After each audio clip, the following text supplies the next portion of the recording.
Well, you know what day today is, don't you?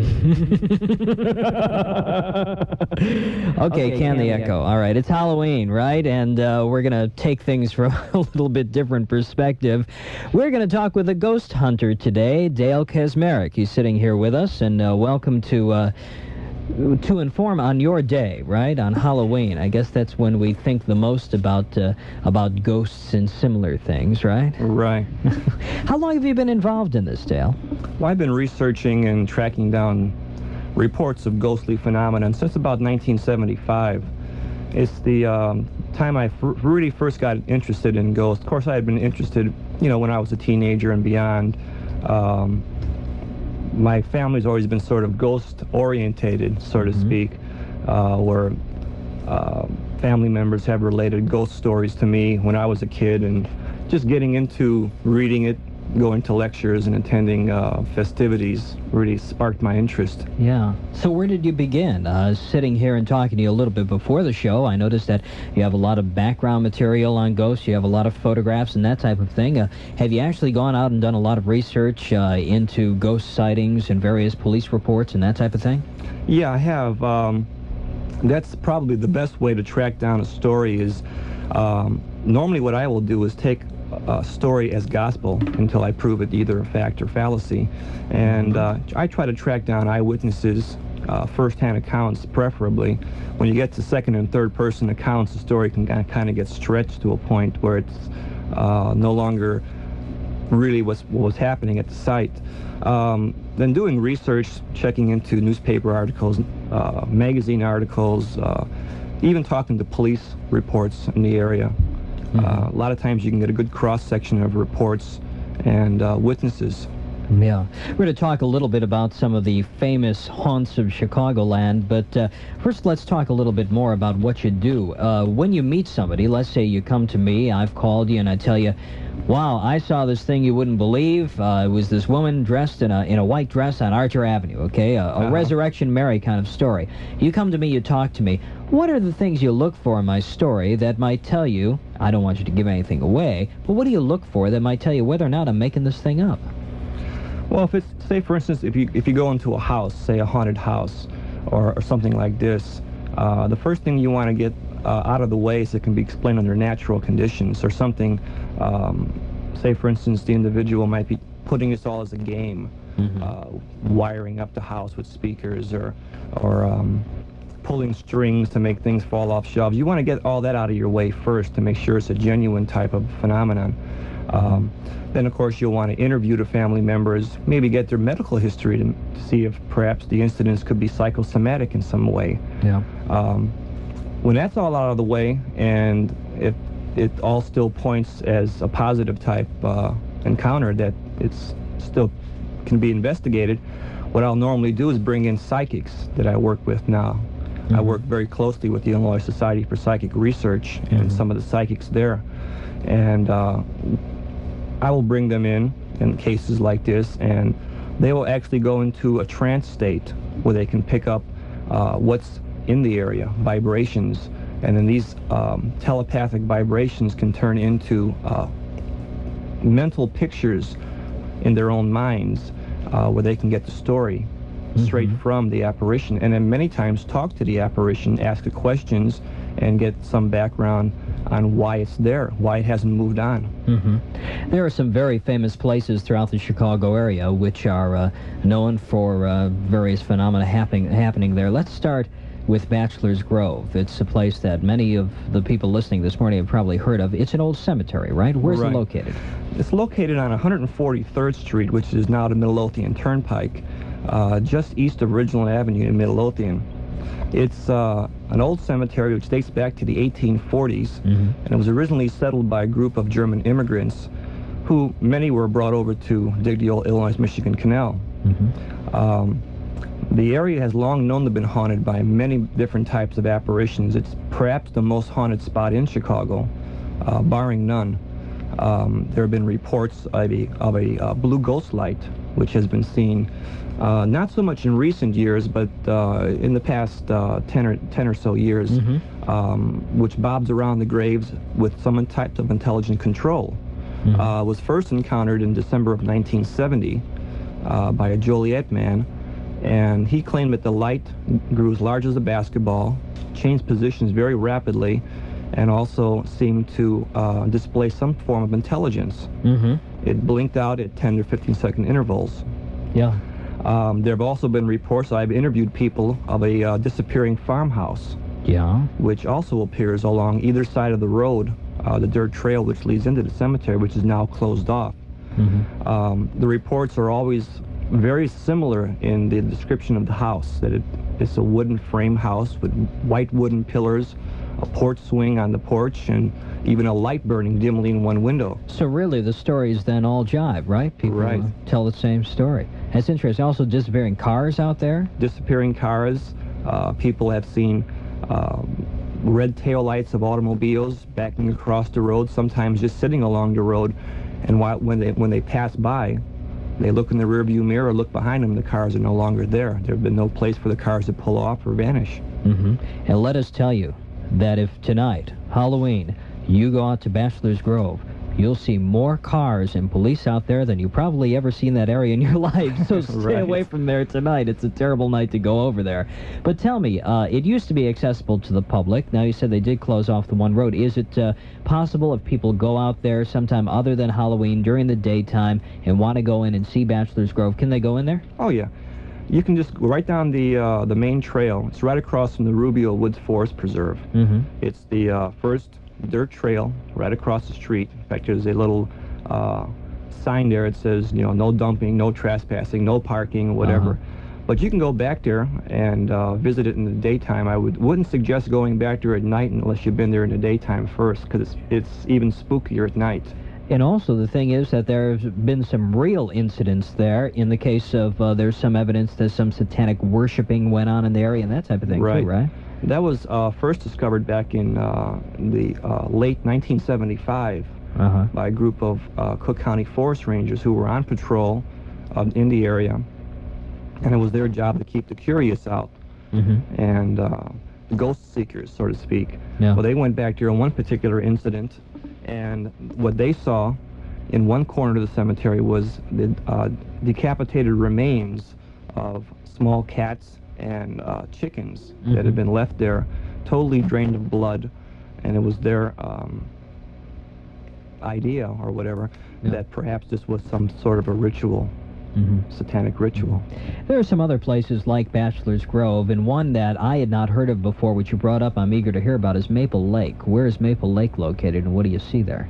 Well, Maple Lake is located on 95th Street, just east of Archer Avenue. And it's a man-made lake which dates back to the 1930s.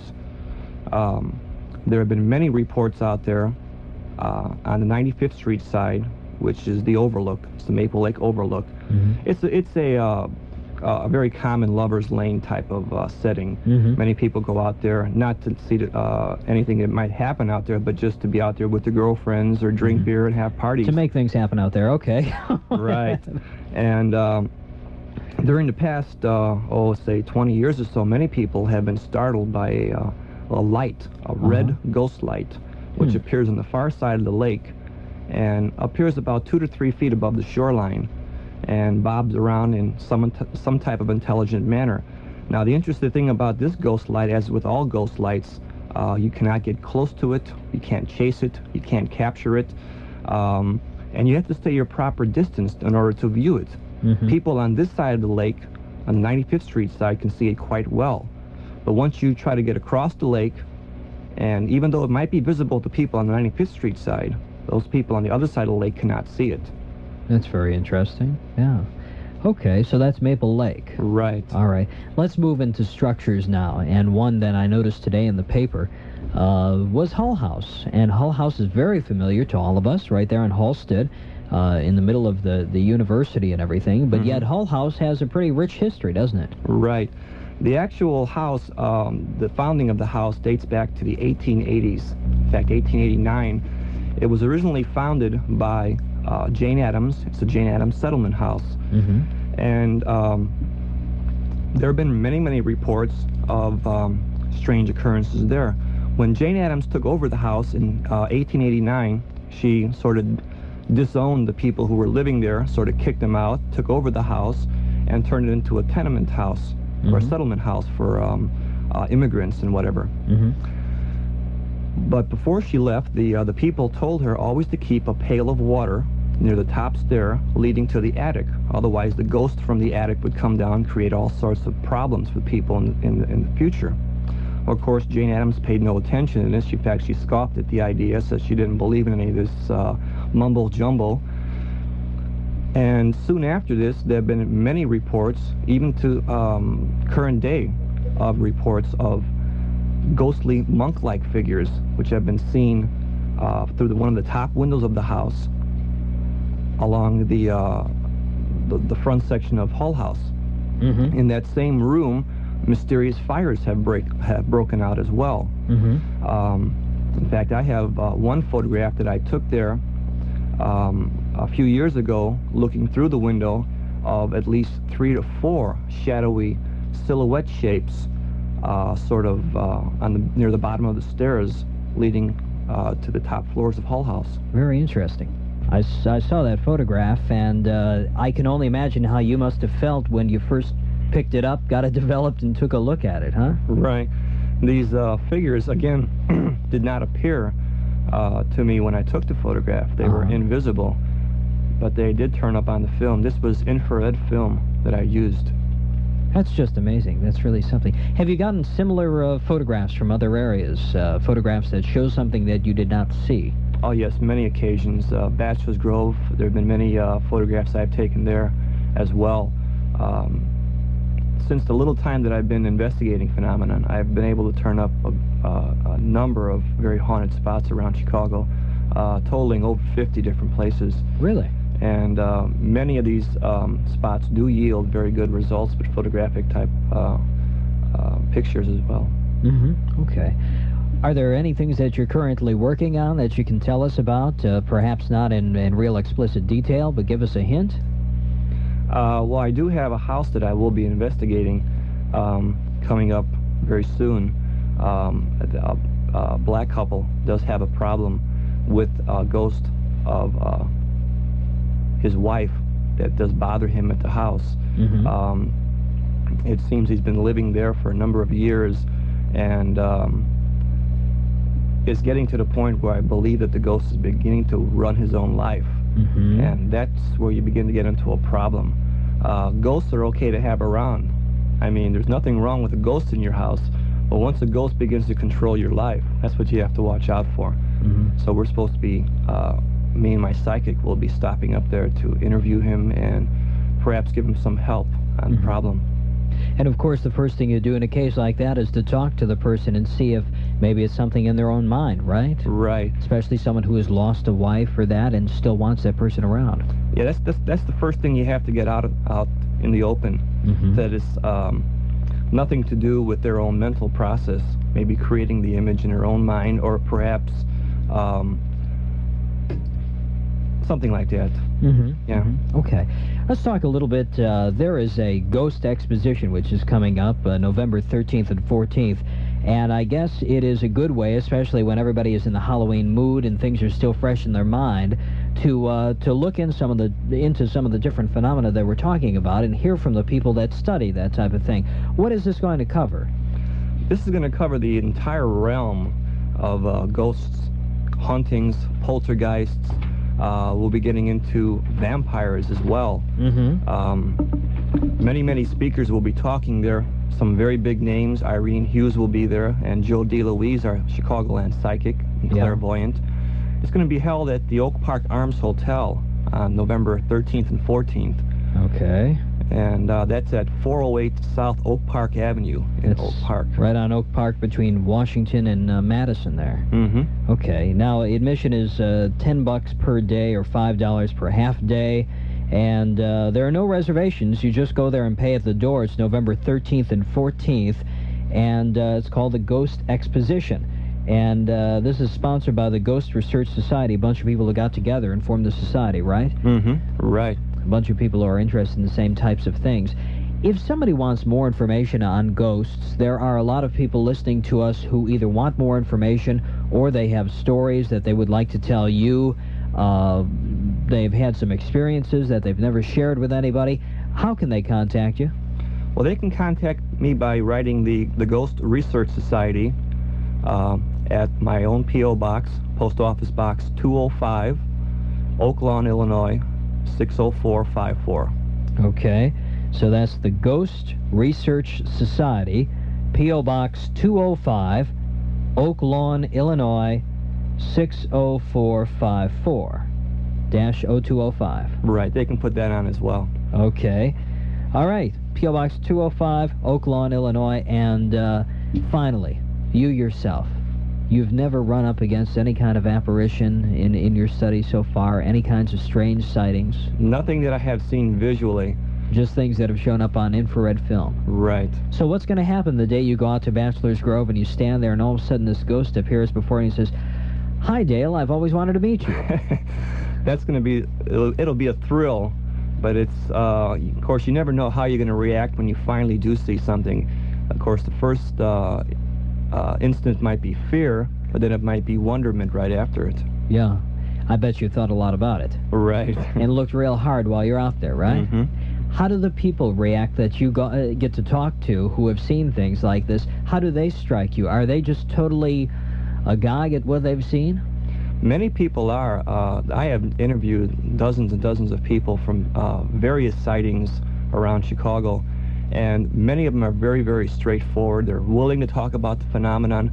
They want to understand what they saw. Mm-hmm. And, of course, the only way you can understand it is by talking to someone who's, knowledgeable in the ghost phenomenon. Mm-hmm. Okay, great. Thank you for coming by. Thank you. I appreciate it. It's been fascinating. Dale Kaczmarek, who is a ghost hunter. Again, if you'd like to converse with him, you can do it telepathically, or you can drop him a note at the Ghost Research Society, P.O. Box 205, Oak Lawn, Illinois, 60454-0205. P.O. Box 205 in Oak Lawn. I'm Ed Curran for Informed. Diane is up next with Donna Summer. You've been Summer.